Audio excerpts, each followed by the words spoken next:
શું ખતરનાક સપનું હતું અને સપનામાં મને મારી જૂની સ્કૂલ આવી હતી. કેમ કેમ ભૂલાય એ જૂની સ્કૂલોની યાદો. થોડા સમય પહેલા મારે કઈ કામથી મારે સ્કૂલમાં જવાનું થયું. એ ગલીમાં જેવી મારી બાઇક અંદર પ્રવેશ કરીને એટલે એ જૂના નજારાઓ, એ જૂની યાદો આમ અંતરચિતમાં આવવા લાગી. બધું જ નજરે ચડવા લાગ્યું કે એક સમયે આ જ ગલીમાં હું સાયકલ લઈને જતો હતો અને આજે સમય બદલાયો છે. આજે મારે બાઇક લઈને જવું પડે. જ્યાં હું સાયકલ પાર્ક કરતો હતો ને ત્યાં આજે મેં ગાડી પાર્ક કરી. સ્થાન એ જ હતું, માત્ર સમય બદલાયો. કેમ ભૂલાય એ સ્કૂલની યાદો? તમને પણ નહીં જ ભૂલાતી હોય, મને જાણ જ છે. વિચાર તો કરો, જેવો આમ નવું ધોરણ શરૂ થાય ને એટલે આપણે આમ ઉત્સાહમાં હોય રંગીન કપડાં પહેરીને જઈએ.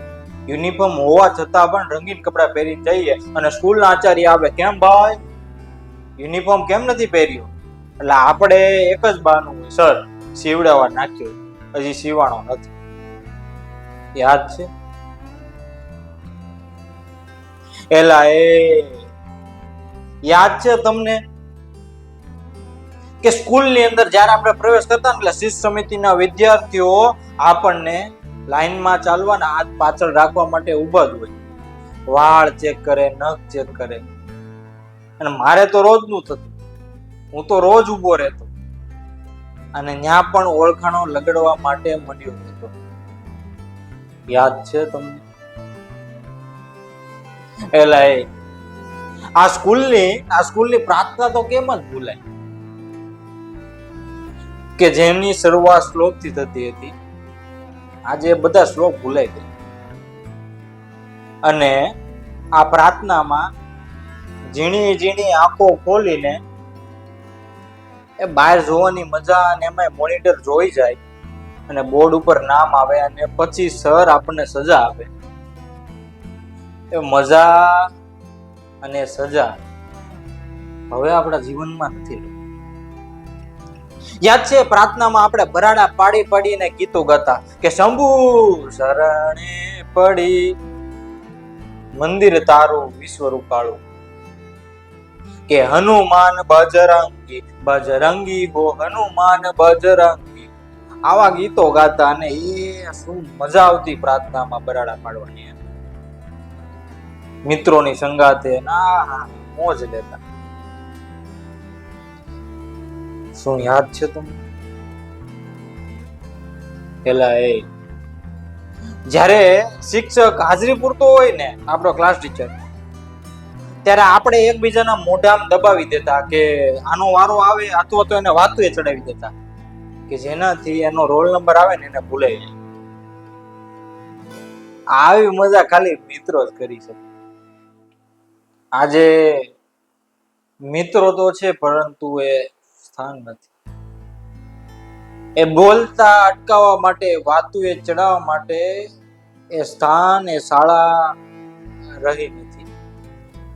સ્કૂલની એ યાદો જગાડે આખી રાતો સાહેબ. એલા એ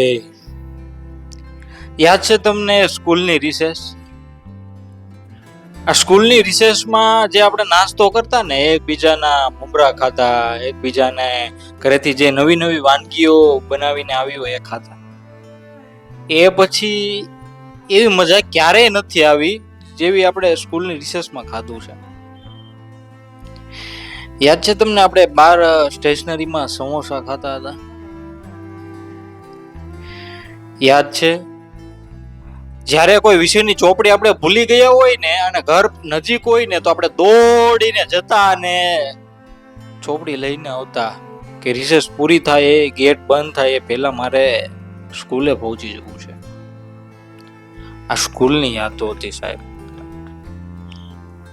જ્યારે શિક્ષક ભણાવવા માટે આમ ચોપડી માંગે ને એટલે આપણે આમ ઉત્સાહથી સર સર હાલ્યો હાલ્યો હાલ્યો આ મારી ચોપડી. અને એમાંય અમુક લેક્ચર તો એટલા બોરિંગ હોય ને આપણે આમ નકરી નીંદર જ કરતા હોય, અને અમુક લેક્ચર ની તો આપણે રાહ જોતા હોય કે ભાઈ ક્યારે આવે. જેમ કે પીટી નું લેક્ચર, કે ગ્રાઉન્ડ ઉપર રમવા લઈ જાય તો બહુ મજા જ આવી જાય. કેવી મજા આવે ગ્રાઉન્ડ ઉપર રમવાની. રાહ જોતા પીટી ના લેક્ચર ની. કોઈ પ્રોક્સી આવે અને એમાંય રમવા લઈ જાય ગ્રાઉન્ડ ઉપર તો પણ બહુ મજા આવી જતી. કોમ્પ્યુટરના લેક્ચરની રાહ જોતા હતા, ચિત્રકામના લેક્ચરની રાહ જોતા હતા. આજે આપણા જીવનમાં એ ચિત્રકામ પણ નથી, એ કોમ્પ્યુટરના લેક્ચરમાં જે આપણે ગેમ રમતા મિત્રો સાથે એ પણ નથી, કે નથી આજે એ ગ્રાઉન્ડ રમવા માટે, ખુશીઓને વહેંચવા માટે આજે સ્થાન જ નથી. સ્કૂલની યાદો જગાડે આખી રાત. એલા એ યાદ છે તમને, આપણને આપણા ક્લાસની છોકરી તો ક્યારે ગમતી જ નહીં સાલી. એટલે જ તો આપણે આમ હંમેશા ઈચ્છતા કે બે ક્લાસને ભેગા કરે તો સારું. એ મજા હતી સમય. ચાલો એક વિદ્યાર્થી ઉભો થાય ને કે સર હું પાણી પીવું, એટલે પાછળ બીજો કે સર હું પીવું. એક ટોયલેટમાં જાય એટલે પાછળ બધાય સર હું જાઉં. અને ત્યાં ટોયલેટમાં અંદર જઈને ગીતો ગાવા, ધમપછાડા કરવા, લાદી તોડી નાખવી, આ બધી મજા હતી યાર.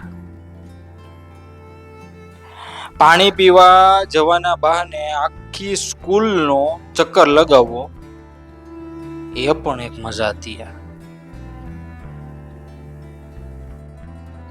એલા એ યાદ છે તમને, આપણે વજન અને ઊંચાઈ કરવા માટે લાઈનમાં આમ લઈ જતા, પાછળ હાથ રાખીને આપણે વજન ઊંચાઈ કરવા નીચે જતા હતા. તમને એ પણ યાદ હોવું જોઈએ કે ચાલુ ક્લાસે આપણે સિંગ ચણા ખાતા હતા. અને એક વખત તો કેવું થયું ખબર, આપણે આપણું ધ્યાન આમ લેક્ચરમાં હોય અથવા તો આપણે આમ ઊંઘતા હોઈએ, વાતુમાં હોઈએ, અને આપણે નીચે ભૂલથી પણ ચંપલ કે બૂટ કાઢ્યું હોય ને, અને એ બૂટ ઠેક આગળ સુધી જાય. આપણા દોસ્તો ને આપણી સ્કૂલની યાદો, બીજાની નકલ ઉતારવી. આ તો રોસ્ટિંગ અત્યારથી ચાલુ થયું, આપણે તો એ સમયથી રોસ્ટિંગ કરતા હતા યાર. સ્કૂલમાં આપણે આમ તલપ હોય કે વાતો કરવી છે, એટલે વાતો કરવાનો એક જરિયો, વાતો કરવા માટે આપણે શું કરતા, ચીઠીઓ લખતા, કાપલા લખતા, કે ચાલુ ક્લાસે આમ ચીઠીઓ ભરતી હોય, ની ચીઠી પછી ક્યાં જાય કઈ નક્કી ન હોય. આ સ્કૂલની યાદો હતી યાર. આ દિવસો, આ સ્કૂલની યાદો, આ ક્ષણો આ પાછા નહીં આવે. એલા એ બાવન, એલા એ પોપટ, એલા એ ખોડા, આ બધા ઉપનામ છે યાર. અને આ બધા બાપના નામ ઉપરથી, દાદાના નામ ઉપરથી આપણે આપણા મિત્રોને ખીજવતા. આ યાદો હતી. આજે પણ એ શાળાની જે દિવાલો છે ને, એ આપણા ઉપનામથી ગુંજી રહી છે યાર. હવે આપણે કોઈને આ રીતે ખીજવતા નથી. ત્યારે બહુ દુઃખ થતું, ખોટું લાગતું, ચાલો એ મારા બાપ ઉપર જાય છે, બાપ ઉપર જતો નહીં. પરંતુ આજે એ જ યાદો ફરી આવે છે આપણી પાસે. આજે એ જ યાદોને વાગળવા સિવાય આપણી પાસે બીજો કોઈ ઓપ્શન નથી, કોઈ વિકલ્પ નથી. આજે યાદોની યાદો જ રહી ગઈ છે. ક્યાંય જવાબદારીનો ટોપલો નહોતો આપણી માથે, મજા જ હતી, ક્યાંય દુઃખ ન હતું. અને નેટ મજા હતી, નેટ ભાઈ.